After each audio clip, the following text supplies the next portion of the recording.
Hi, welcome to Lady Overlander Radio. Tonight we're speaking with Virgil and Steph of Northbound Expeditions. Stay tuned. Grab your favorite drink, whether it's a coffee, cocktail, or tea, and get ready. It's Ladies' Night on Lady Overlander Radio.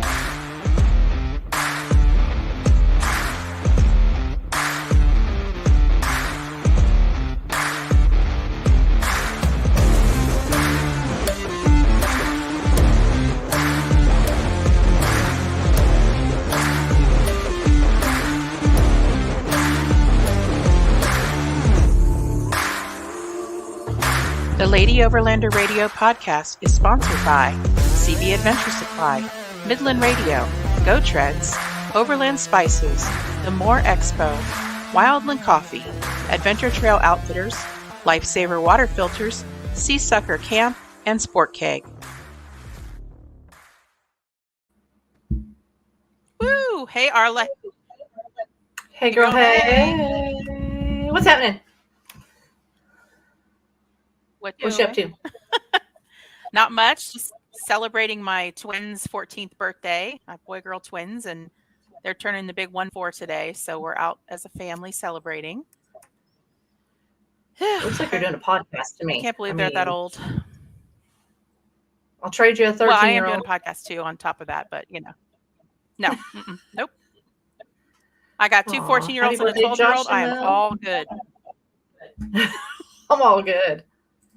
Look who's already on. All good. Truck. Hello. Hey, old man, old truck. How are you? Always on here first. All right. So tonight we are chatting with Virgil and Steph of Northbound Expeditions. They're based in Canada, and they run a off-road expedition type business, and they also have products that they sell. So we're here to talk with them tonight about a little bit of everything and find out where they came from, what they're doing, and where they're going with everything. Welcome, guys. Hi. Thanks for having us. Yeah, absolutely. So, Virgil, why don't you give me a little bit of background on yourself, and then we'll jump over to Steph, and she can give a little background on herself. All right. So I'm actually from Europe. I grew up in Europe, and I moved to Canada when I was 19, which is now, I'm going to age myself here, but 22 years ago. So I never left. So I just stayed here, and then kind of the plan was to go to university and go back home after that, go to Europe. And I just never did. So still here. And then the business started basically 2016. Initially, I kicked off. I had, before my Jeep, I had a Pathfinder. Started going out exploring a little bit here and there.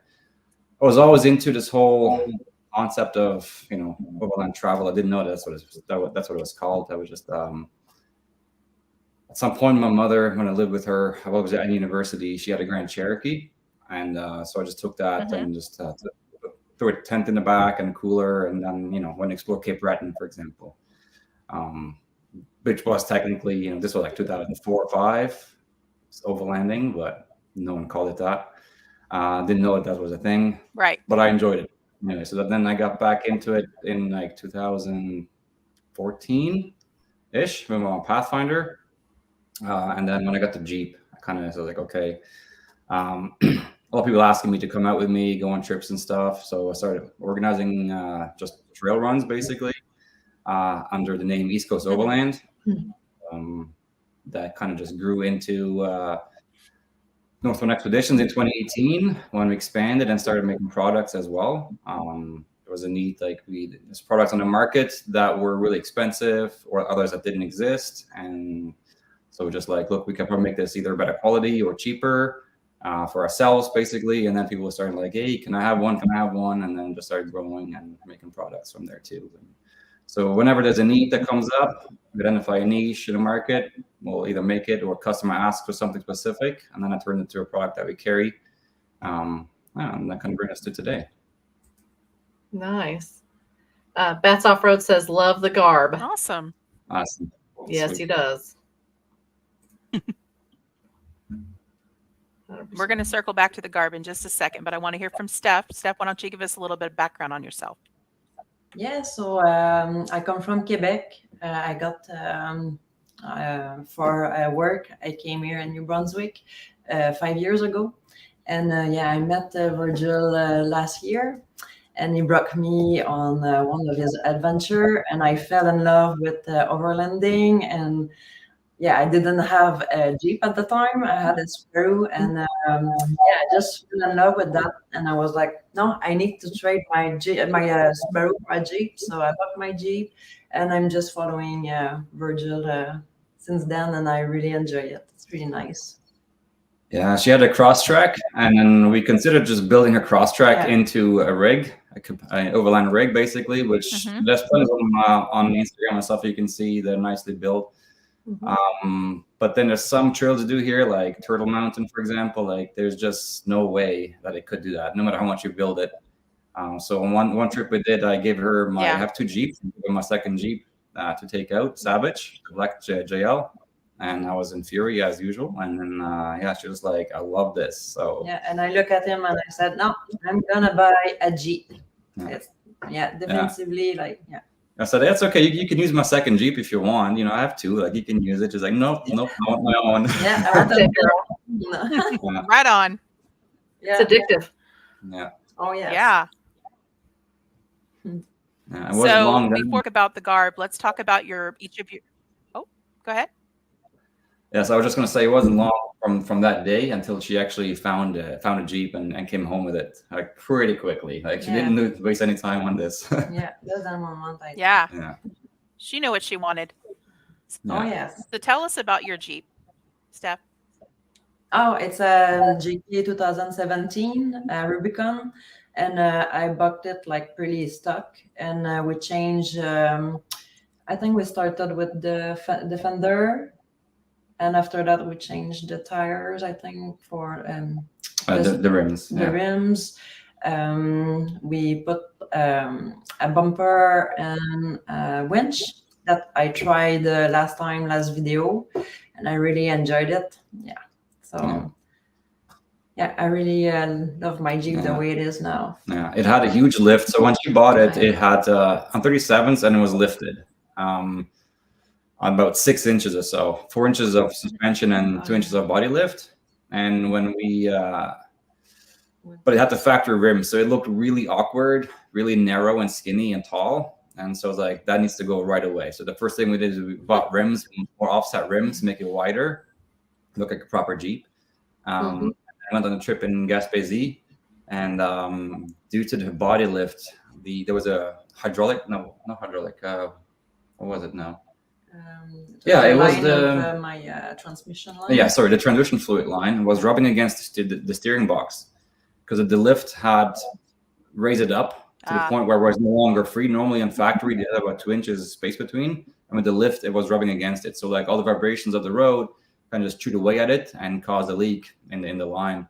And so that's during the trip. So when we came back from the trip, which we did by constantly filling up her transmission fluid, pretty much every 30 minutes. And Gaspésie is pretty far from wow. home, like 8 or 9 hours from here. So Yeah, that's about 1,000 kilometers. brutal. Yeah. So as soon as we arrived back here, That's a we long trip. as soon as we got back, we scheduled an appointment with 4 Wheel Parts, and we asked them to remove the body lift. And so now it's 4 inches, sits perfectly, and it's dialed in now. Much better. Oh yes. Yeah. So tell us about your two rigs. You talked about a green Jeep and a black Jeep. Yeah, so I got Fury 2012 JK. Was actually started out as a Sahara, but I got pretty much everything swapped out of it. Axle, I got 44, Rock Chalk 44 in the front and the factory in the rear, but like with the 488 gears. I got ARB air lockers front and rear. My rear one is not working right now, which is has been going on for a little while, and it's been in a lot of videos. I've been struggling with my lockers, so I got to replace that. I got the Gobi rack on it, and I had quite a few tents on it so far. Currently, I got one from Sky Tent. They're sponsoring the channel. Gave me a really good deal on it that I couldn't refuse. Before that, I had the Explorer Adventure Gear tent, which was awesome, and I still have it, and I love that tent as well. Yeah, so Fury is really, really built, really heavy. The kitchen in the back especially makes it extremely heavy, but it's just so convenient to have that with the slide-out fridge, slide-out everything, table, stove, all that stuff. So all the supplies, it makes packing so much easier. I'm not having to pack all the kitchen accessories every time you go out. Just packing clothes, food basically in a sleeping bag, and you're good to go. But yeah, it's my other one is a 2021 JL, also which is actually Rubicon. It's black. It's wrapped also in black. In retrospect, I should have wrapped a different color, but this way you can't tell that it's wrapped. So I just wrapped it to protect it. Yeah. So it's that one's on 35s with KMC wheels and a 2-inch Mopar lift. Other than that, it's basically stock. That's so it's your daily driver. Yeah. Yeah. But I go on trail sometimes. Yeah, if I just go out for the day, I like to go on trails. But overnight trips is always Fury.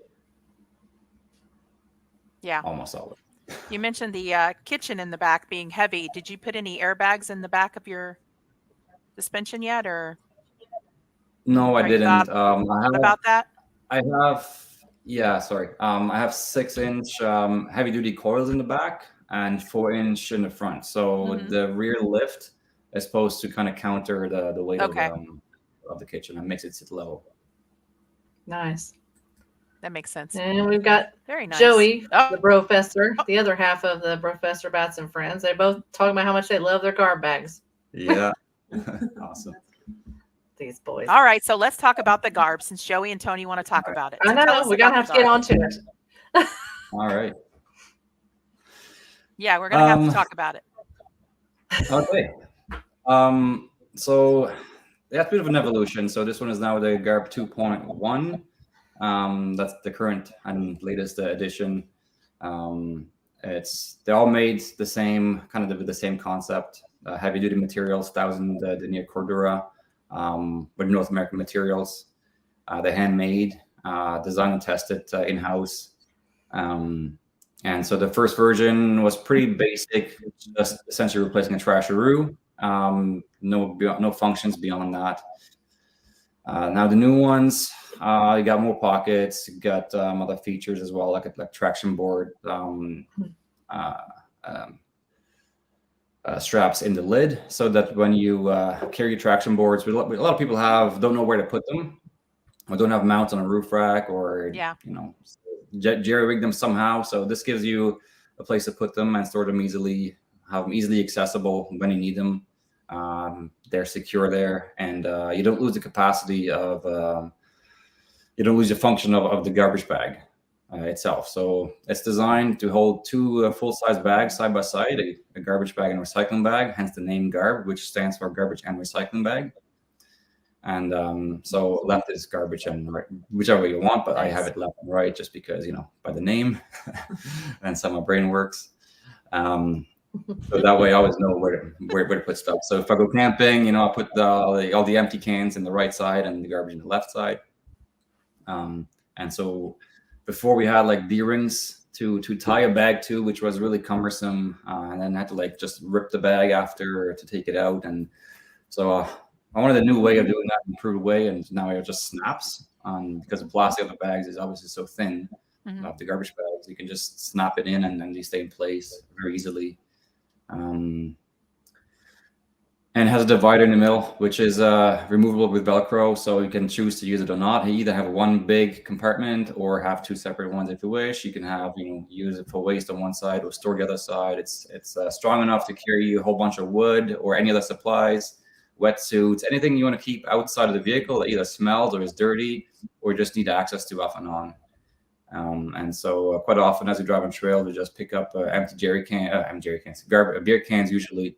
Yeah, typically Bud Lights. Yeah. There was Bud Lights. Yeah, that's true. And then just toss them in the bag as we go. Now you also have a tailgate bag for a truck. Yes. Okay, so that's the new one because of the Gladiators primarily. A lot of Tacomas also. They always ask, "Well, I don't have a spare tire. How can I mount this bag?" And because the mounting system is unique, where the straps are separate from the bag itself, you could mount. People have done it where they mount the regular garb on the tailgate, but it's really big and looks a bit awkward. So we made one size to the tailgate specific, and it works really well. Especially now with the added feature where the tailgate, when it falls down, you don't want to have the bag hanging underneath it, but you want the bag just to dangle down and be straight down, so you can still toss your stuff into it and use it. And so with the mounting system, the clips on the bottom being quick release, it's super easy to do, and it's the way to go. Very cool. And are you able to separate recycling and regular trash in as well? It doesn't have a divider, and it's smaller, so I mean, you still can. No, You just won't okay. fit as much. Yeah, you won't fit as much, but you still can if you want. Okay. Yeah, I haven't seen the tailgate version, so I wasn't sure. Yeah, I think it's great that you guys up other people's trash, though. There's a lot of times that we've been out and about and we found tons and tons of trash, and sometimes you don't have anywhere to put it. And so even if you don't make a lot of trash yourself, it's nice to have something like that, available in case you have to clean up after others. Exactly. Pretty much every time if we don't stay So at the do you guys campsite, types of products? Oh, I'm sorry. I think there's a delay tonight. yeah, there's a little delay. Go ahead. So most of the times if we do stay at a campsite or at a site where people have camped before, we always end up cleaning up before, because it's typically most people don't, or a lot of people don't, unfortunately, clean up. So it's the first thing we do, and that's why everyone that comes on our trips, the only requirement is you got to have a guard. I don't charge anyone any money to come along with us, like a lot of people do charge, but we don't charge anything. Just have a guard, and the good due diligence, help clean up, and don't leave anything behind. That's pretty awesome. That's a pretty good value. Being able to go on a trip like that and, just have to have a garb. That's pretty awesome. So what is your upcoming year looking like? Do you guys have any kind of special events planned, or I'm sure you have a few trips planned. Are you going to any expos or visiting any other kind of events happening? Yeah. I wish we had the time to go to expos. Being on the East Coast here in New Brunswick, they're all really, really far away. So that kind of is the downturn. Yeah. Living out here and driving so far to attend an expo. But yeah, so we started kind of something out here for ourselves. It's called the Overlander Rendezvous, which we're hosting on Tiny Trails. It's a campground here in New Brunswick that hosts mountain bikes primarily, because it's really close to mountain bike trails. And a friend of mine, the owner, he's also Corey, has been in quite a few videos. He's also an avid overlander, and so we do this every year now, and hopefully starting to grow this a little bit too, and start bringing some vendors in. But yeah, no, we don't really attend others so far, but I would love to go to an Overland Expo at some point, and I'm sure we will. But for now, we have one trip planned, and I'll tell you why it's a little bit different this year. But one trip planned we wanted to go to Cape Breton actually. And I made a plan for Cape Breton, everything mapped out. And while it would be a really beautiful trip, it would be primarily all pavement. There's not a hell of a lot that you can do off road. I mean, there's some, and we could get off the beaten path a little bit, but primarily it wouldn't really be the typical sort of adventures that we do. And part of what I'm going to talk about plays into the reason why we changed. And that's because actually we're posted to Nova Scotia this year.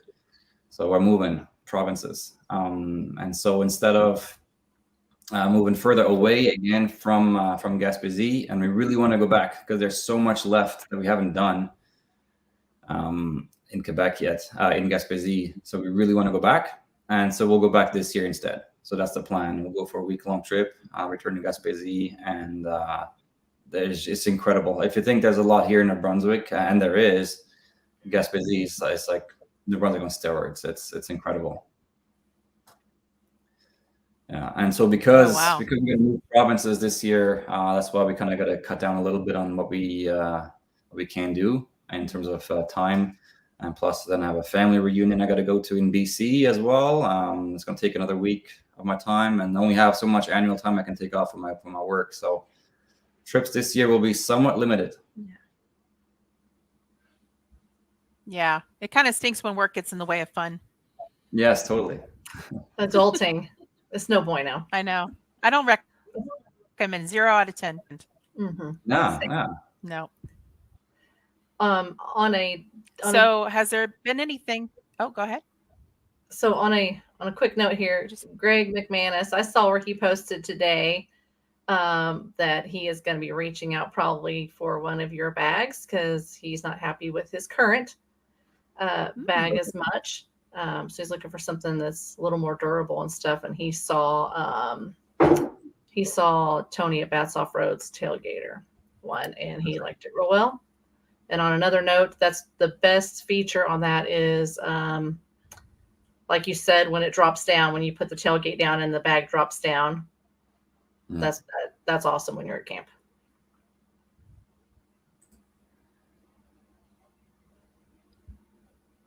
Very nice. Yeah, I saw him a note there saying we should come to More Expo. I've been eyeballing More Expo for a while too. I'd love to go. And again, it all comes down to time. And one year we're gonna make it. We will be there. It's in 2 weeks from tomorrow is when we will get there and start checking in. I just realized that. Oh wow! Freaking out now. Yes. So yeah, that's a great show. It's I think this is the 4th year, and it has grown leaps and bounds every year. It's at a big fairgrounds in Springfield, Missouri, and it started off just being part of this one building, and it has just taken over the entire building, and then now it's outside as well. Just more and more vendors keep coming every year, and storytellers and whatnot. So if you do get a chance to, it isn't as bad as they drive because it's in the Midwest. Instead of going all the way out west. Springfield, Missouri, you say? I'm going to Google that here real quick. Springfield, Missouri. Mhm. Yep. It's a great time. It really is. Lots of vendors, bands, all kinds of things. Chris Holloway does a great job on that. Oops. From my Well, tell Steph about the Overland Lounge. We are actually doing the Lady Overlander Ladies Lounge Oh, that's at cool. More Expo. So we're going to be doing some classes and safety training and whatnot for the ladies. So that'll be happening all weekend. This year, last year we had a round table, and then this year Chris asked us if we would do something a little different. So we're kind of taking over the back corner of the building, so to speak. Mm-hmm. That's great. Yeah. 2,000 kilometers We'll have some away. giveaways. That's close, right? Yeah, it's only 27 hours of straight driving, no problem. Wow. That's how I feel about Pacific Northwest from here. Yeah. Yeah. Yeah. Lord. That something like that would just take Far. a month-long trip for us to do, basically, Yeah. to make it worthwhile and explore the area I too. know. Tony's asking Virgil, what's your favorite camp meal? And that could I mean, you also could be make it- Steph, because I know you guys tear it up. Yeah, so sometimes I've been just bringing my the Good Food meal kits that I get daily delivered to my house once per week, and they're just super convenient to bring because everything is that you need is in it. It's compact and has instructions, so you can't really screw it up. But if you don't really have a kitchen, my favorite is basically just pasta, bacon, eggs, and cheese. Ooh. It's something that I made. I think it was in one pot, basically. I made it last time in Gaspésie, and everyone loved it. So it's super easy to make. It's convenient. Lots of protein, lots of carbs, so lots of energy. I'm in. That sounds amazing. I'm in. For myself, nothing better Yum. than meat on fire. that's pretty good. Oh yeah. It's my Nice. favorite. Meat on fire. Oh Yeah. yeah. Do you ever notice that you eat better when you're out camping than you do when you're at home?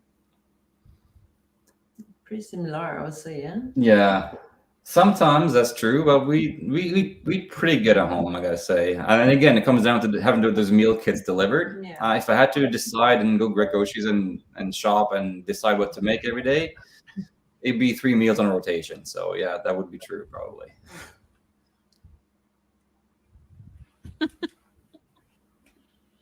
I mean, that's pretty good too. Sometimes makes it easy. Yeah. That's true. Not a lot of selection, but it makes it easy sometimes when you're out there for a while. Yeah. So, what's your biggest pet peeve when you're out camping and riding around? Other than, I know that, there's always the trash issue, but is there anything else out there that you guys have seen that kind of really bothers you?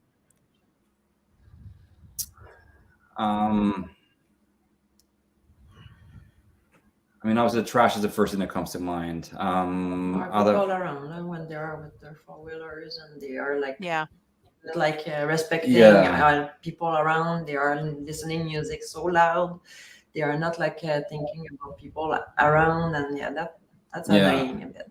Yeah, 4-wheelers, ATVs, quite often, Yeah. they like to blame us for saying we're destroying trails and whatnot, but it's the absolute opposite. Like, we're not the ones ripping around the corners at full speed. There's quite a few times I've had near collisions with ATVs just shooting around the corner at full speed, and then I mean, if not much is going to happen to my Jeep or to me, but they're going to be in a world of hurt if they're going to hit my Jeep, the steel bumper at full speed ahead, probably drunk. So, Yes. I mean, they're always drinking and driving. Yeah. I don't want to be too stereotypical, but it is unfortunately very, very common. Very common. So the Bud Lights everywhere. They're not from us. They're not from Jeep people typically. They're cans. Yeah. Yeah. And we gotta drive our rigs home on the road, so we're not typically doing that. And we're careful with them because we gotta drive to work the next day. Yeah, so I think that would be the biggest pet peeve, would be disrespectful people, basically. Yes. No matter what they drive, but just disrespectful people. Disrespectful of the environment and disrespectful of other people using the trails. Yeah, even if they drive Toyotas, they should be respectful. Yeah, Misty. I drive a Toyota. They're just going off the trail, doing stuff like that. It's just like, Yeah. oh, I want to I climb up don't this know. hill, I'm gonna go over this and drive up on this tree, and like, really? Okay. Yeah, Rude. Yeah. Super rude. very disrespectful. Bats Off Road is asking bucket list trip destination. Yes, that list is a growing list nonstop. Nice. Mm-hmm. Yeah, Iceland is a big More one. expo. Ooh. More expos on the list now. Yeah, no, exactly. More. Yeah, definitely Iceland. We've been talking lately about South America.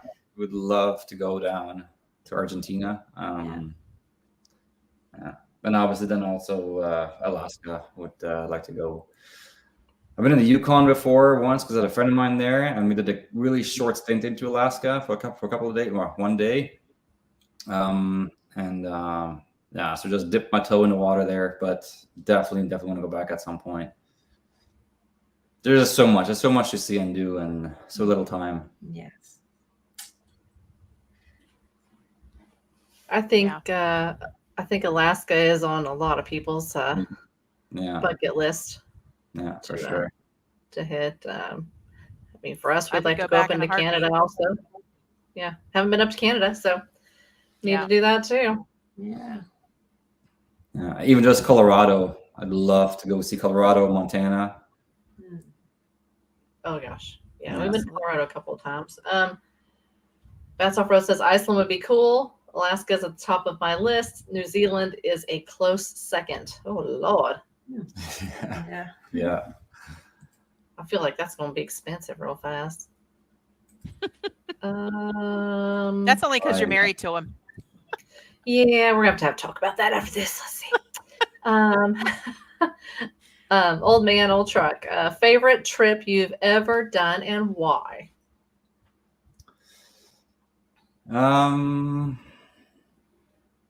So many. Yeah, it's quite a few, but I think it would have to be Gaspésie last year. Why? Because if you look at the peninsula, there's really just one main road that goes around the edges of along the coast, and then inland is all just mountains and trees and forests and teal turquoise waters everywhere. Very, very little people and lots of just logging road trails, forest service roads. It's a paradise for overlanding and dispersed wild camping. It's absolutely amazing, and there's so much to discover. It's so large, so much to see. So that's why I can't wait to go back. Yeah, the Wow. water there, it's Yeah. unreal. I don't know Yeah. if you've seen a series on YouTube that's out, but there's one swimming hole that we were shown by a local, and it's absolutely incredible. Yeah, and for myself as well, I really enjoy. It was my first real trip with Pixel, my Jeep, and it has been quite challenging for me because like it was my first real trip. So he brought us in a in a mountain, and yeah, it was pretty sketchy, and it was scary also, like because the wind was picking on the Jeep. Oh my God, it was terrible. And yeah, so it was a journey for myself, and yeah, I was proud to have done it, and Mm. yeah, I would love returning there and doing it again. Yeah, it's Yeah. beautiful. Gaspésie, it's very beautiful. I come from Quebec. I have never been there before, and I recommend. It's a place to see for sure. Yeah. And while you get plenty of Isn't dirt it funny roads, that a lot of times you don't even explore? Go ahead. yeah. I just want to add, there's tons of dirt roads, so there's no shortage of that. But also, you get you get actual technical trails as well, like episode 7 or 8 it is from the I think 7 from the series. Mhm. We're going up this mountain that she was talking about, which was pretty wild. So there's it's just such a good mix of everything. And if you go with a good team, a good crew, it's such a fun time. That's awesome. We're going to take a quick break and hear from one of our sponsors, and we'll be right back.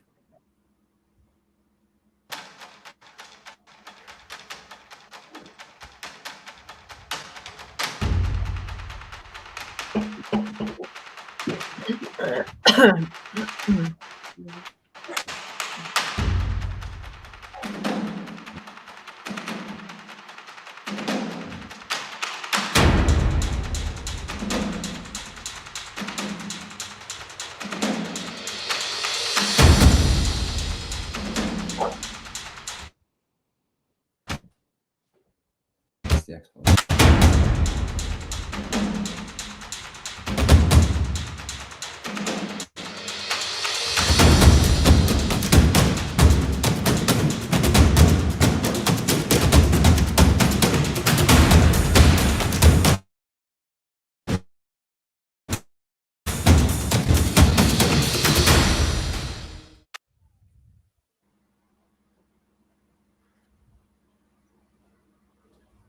More expo. Go there. God, be there or be square. I just added that, ad-libbed a little. Be there or be be Mhm. square. Be there. Very cool. 2 weeks. Let's So I go. just want to remind everybody in the audience, you're welcome to ask questions if you guys have any questions for our guests. We have quite a few people watching, which is awesome show. So what do you guys think would be something cool that people aren't doing currently regarding overlanding or off-roading, exploring? Combining that with activities, or do you think that would be, is there anything else you guys think would be really cool to incorporate into kind of an overlanding adventure? Does that make sense? Yeah, I think I understand what you're saying. I mean, we like to go on hikes a lot. Steph loves hiking, and so we like to incorporate that at least a little bit. Local hiking, or any other activities that you can do along the way. Anything, in the outdoors, be it kayaking, canoeing, even if you just go for a swim in a lake somewhere or go fishing or something. Yeah, I think you just get out of your Jeep or your vehicle, whatever, for a while and do something else as well. Yeah, and I've seen people do everything from mountain biking to fishing, like you said, kayaking, whitewater rafting, biking, regular biking. I mean, I think it's great hiking. It's great to incorporate those other outdoor activities with your art. So I was just curious if you guys had tried something new that maybe we wouldn't think, oh, I didn't think about trying to do that while you're overlanding. But yeah, I mean, even skiing, things like that. So there's a lot of things that you could combine with that, I think. Yeah. I think it totally depends on what you're into. That will determine even which routes to do. I mean, if you just want to drive, then how are you going to determine really, other than by name on a map, where you want to go, what you want to do. But if you have things along the way that you want to do, like certain hikes in certain places or certain sites you want to go see, that kind of determines it makes the route for you, and then you just kind of connect the dots in between and see what sort of trail options you have between point A and point B. So actually makes things easier. So exactly. And we're currently on a ghost town kind of gig thing where when we're overlanding, we're checking out different ghost towns and historical places. That's kind of, we have 3 children that we school on the road, so that's kind of our thing lately. We're really, really into ghost towns. Yeah, that's but cool. Anything you can do when you're out there is, fantastic. Yeah, no, exactly. Yeah, there's a few. There's like 2 or 3 more or less, at least locally famous sort of folklore / ghost stories here in New Brunswick, and so they have also determined sort of the trips that I've done to go find those locations. Especially the Dungarvan Hoopa was like the one that I couldn't find much on it in terms of locations. When they did some research and I found some indications as to the locations, which really are not published online, at least not very well. But having done that, I was able to found and kind of track down and narrow down where it might be, and so that led me to explore the location of where the legend is, where the guy got. And it's not just a legend, because it's a fact that this was a cook in the I think 1700s from PEI. His name was Ryan, who came down to work in a lumber camp in New Brunswick, and in a winter storm, he ran out of food, and so he got killed. The boss killed him essentially. They say it was for his money belt, and then he just buried him, kind of just dished the body somewhere. And it said that he was haunting that site ever since, to the point where people could hear it, and then a priest came down from Renews to actually perform an exorcism on the site. That's called Dead Boy Spring and Hooper Spring. So there's 2 locations, this place that I found based on some research on. So there's actually a whole video on this that I did, and that has determined a few trips into that area as well. It's always cool to find some local knowledge, some folklore, just do some research, kind of learn the history a little bit, and kind of tailor your trip around something like that. Absolutely. It's one of our favorite things. We have several questions stacked up over here, so I'm going to start going through those. Go girl. I know. I got to back up here a minute now. All right. Favorite piece of camp gear, and go. Oh, it's got to be my garb. I don't know. You're going to say that. Yeah, there you go. Shameless plug. Not to toot his own horn, but beep beep.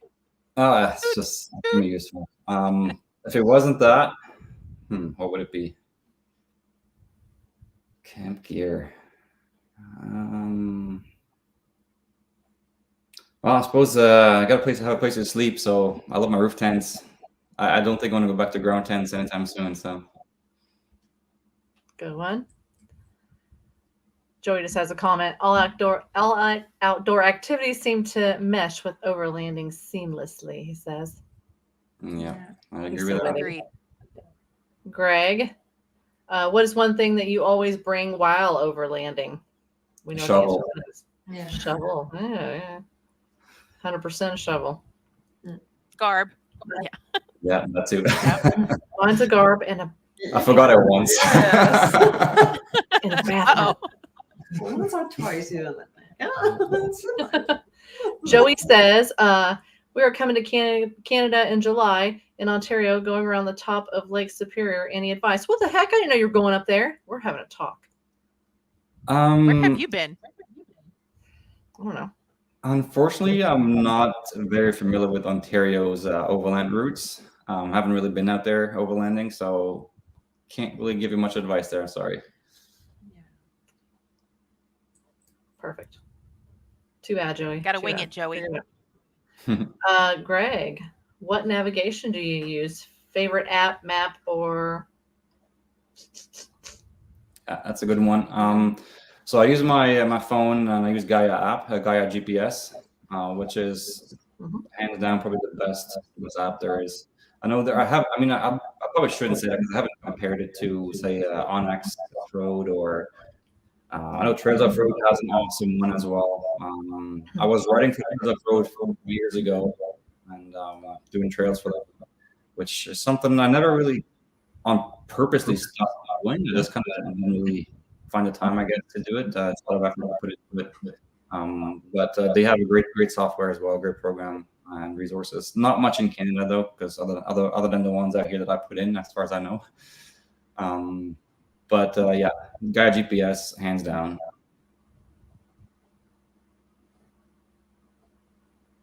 I'm a Yep. fan as well. We learn both. We have as a backup, I always carry a back road map book, so a paper map, which has all the trails, snowmobile trails, ATV trails, hiking trails, everything in it. And they also make actually a layer in the subscription version of Gaia GPS for Canada.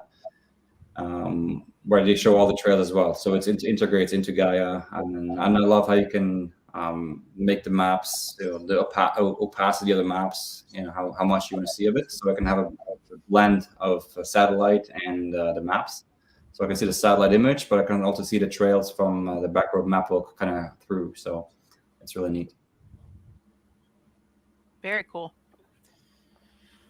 Yeah, I'm a big fan of all of the overlays in Gaia.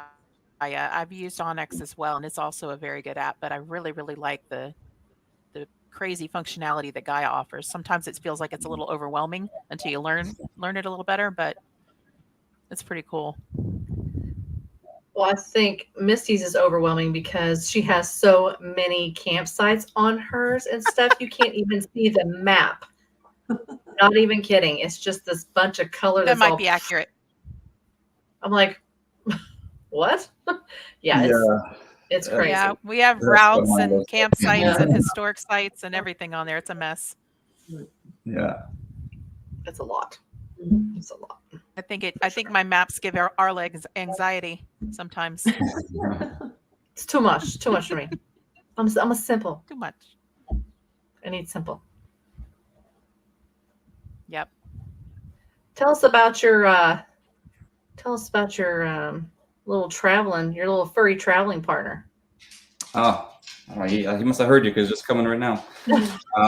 Zeus. Yeah, he's what? He's coming. He's coming.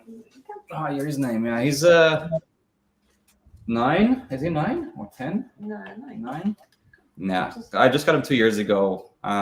He's a rescue. He's a part half pit bull, half yellow lab. He's a pretty sweet guy. He loves jeeping. He loves going on trails. He's very well behaved. Mostly. Yeah, he just needs to be. I know in some videos people have some questions because they see the muzzle on and stuff, and it's just simply because if there's other dogs around, he's a rescue, like I said, so he has and he's a pit bull too, so, and he's got bite marks on his face, so yeah, he had a rough past. We don't really know what it is, but he's definitely had a rough past, and I'm pretty sure he was used before in fighting. If not, he was in a lot of scraps because he's got the scars to show it. So we'll just keep him away from other dogs. Keep him on a muzzle if there's other dogs around. Keep him on a leash. If he's under control, he's fine. But he's super people friendly. He's super he he loves going in a tent. He will ask me, he will beg to like climb on my shoulder, like carry me to the tent, and then he's just so happy when he's in there. He's so proud, looking out the window, legs hanging out over the edge, and just like so excited to be in a tent. And he will ask to get down, and he will try to climb the ladder by himself as well. Like, so it's pretty good. He says, "Dad, I'm ready for bed." Oh yeah. Yeah. It does. Yeah, time for night. Dog Yes. is the best overlaying security Yes. system. Probably true. Oh yeah. Probably true. Oh yeah. He seems very chill. He seems Yeah. like a very chill dog in your Very videos. chill. Yeah, very chill. Yeah, we were talking a little bit before we went live about you rescuing him, and I think that's a thing to do because there's so many animals out there that need homes, and Mm-hmm. it's really awesome that you opened your home to him. Yeah, he's got really So bad Steph, separation have you gone anxiety. on any? Oh, I did it again. I'm sorry. Yeah, just a lag. I'm sorry. This to delay is interrupt. something. Yeah. So go ahead, ask Steph. No, go ahead. Yeah, go ahead. So I was just wondering, have you oh. done any solo trips yet, or do you plan to? If I have done Solo trips. Solo alone. solo, no, not yet. No, and I don't think I would try because I am so new on this universe. So no, I don't think so. I will go with him, and for now, and we'll see for the future. But yeah, maybe it's something I can try. Yeah, she does a lot of solo hiking. Well, at least Yeah, what she used solo to. hiking, Used to do a lot of solo hiking. Yeah, I does. I did. Mhm. Awesome. Yeah, it's something you have to work up to and be comfortable with, just like hiking and or anything else like that, you know. Yeah. For sure. You got anything else to ask, Arla? What you got? Anybody having any questions? What upcoming trips do you have as far as taking groups out or letting them come along with you? I know you don't charge or Oh, whatever. yeah. So we have the South Shore Overland Rally coming up in May. It's something we've been doing for quite a few years now. I think it'll be the 5th iteration of it. It's kind of a spring shakedown sort of event after a long winter, and it's a good time for a group to get together. It's open to all levels, so any beginner or experienced.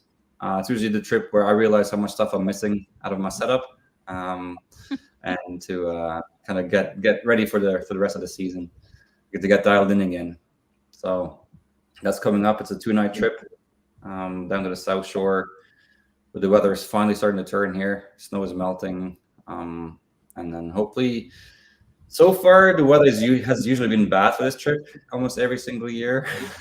So, but yeah, Oh, that's the next one coming up. Fingers crossed for good weather. And then we'll just do a bunch of Yeah. like weekend trips here and there whenever we can. We're gonna go back to Turtle Mountain because Steph hasn't done that one, and a lot of people haven't done that one. That a lot of friends that keep asking to go. So that'll be coming up as well. Now, is that a more technical trail, Turtle Mountain? I mean, it Yeah. just seems like it. I mean, just from the wording. Yeah, it's very, very technical. It's we call it basically New Brunswick's Rubicon Trail. It's obviously not as long, but it's still a solid 6 hour, or is it? Yeah, it's about 4 to 5 hours, depending on how fast or how slow, how big a group is of straight driving. There's never a moment where there's not an obstacle. So you can't. It's really a hiking trail, but it's wide enough to bring a Jeep on it, but just barely. Oh. And it's constantly. It's very exhausting, and well, it can be, I guess. It's a lot of fun too. But the first time I did it was right after I did 2 days of bushwhacking, essentially with the Jeep on a trail that didn't exist, and then straight into Turtle Mountain, and that was just a bit much. So after that, I was like, wow, I don't think I'll do this again.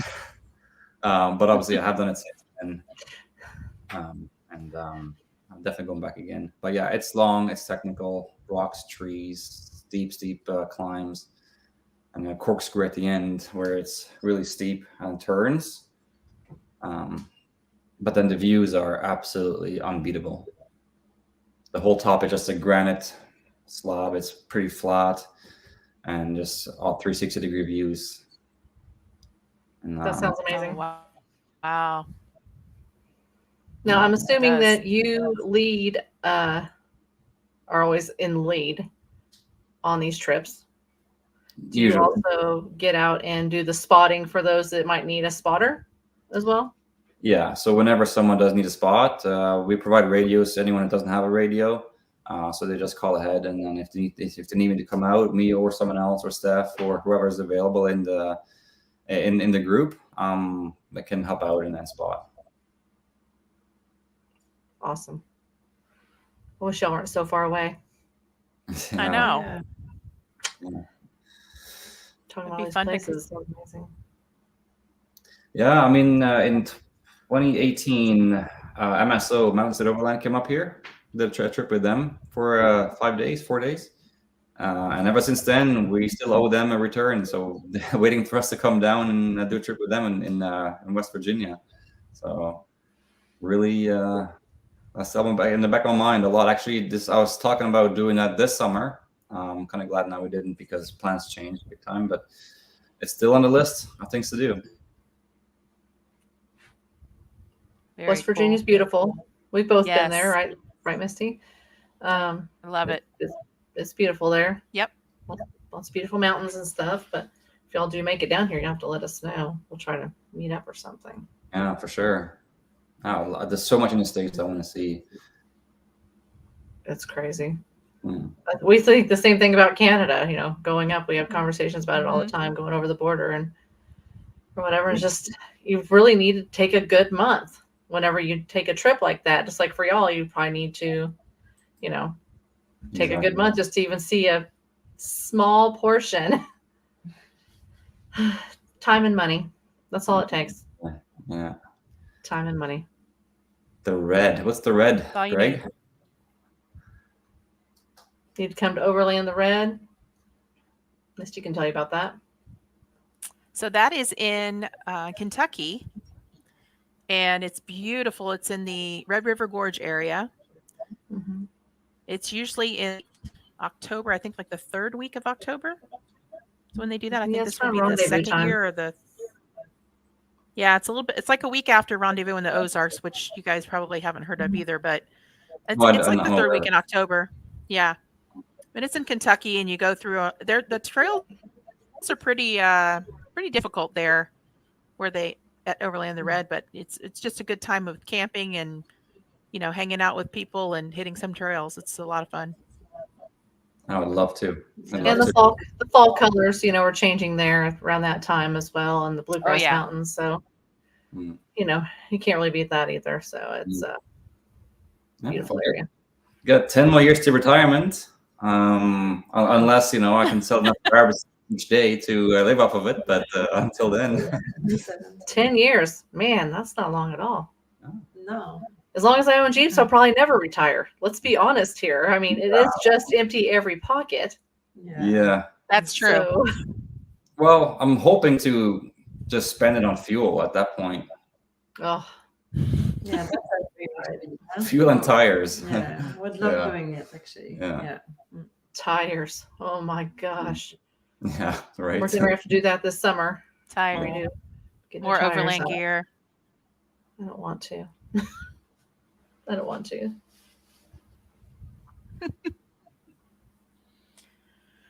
Well, thank you guys so much for being on the show tonight. We've had a really good time chatting with you, and you guys were great guests. I really enjoyed it. I hope that we can meet up sometime and share a campfire, and maybe you'll make it down to the U.S. or we'll make it up to Canada. Absolutely. Thanks again. Yes. Thanks for having us. Yeah, thank you very much. Have a great night, everyone.